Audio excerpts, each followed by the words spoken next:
Hi, this is Dinesh Gangasani. Welcome to my channel. Think about this.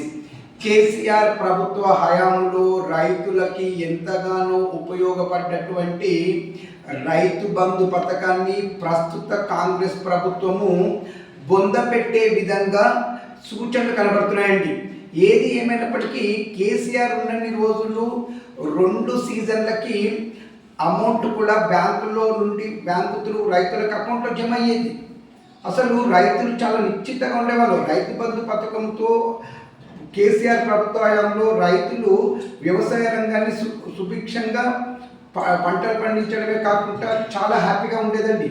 కానీ ప్రస్తుత కాంగ్రెస్ ప్రభుత్వం ఎలా ఉందంటే వాళ్ళు రైతు బంధుని రైతు భరోసాగా మార్చి కనీసం రైతులకు భరోసా ఇవ్వడం కాదు కదా, రైతులని తిరిగి అప్పులపాలు చేసేలా కనబడుతున్నారు.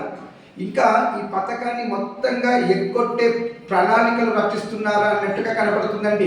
మన ముఖ్యమంత్రి గారి మాటలు చూస్తుంటే, ప్రస్తుత ప్రభుత్వ చేష్టలు చూస్తుంటే అదే వాస్తవం అనేది మాత్రం ప్రజలకు అర్థమవుతుంది.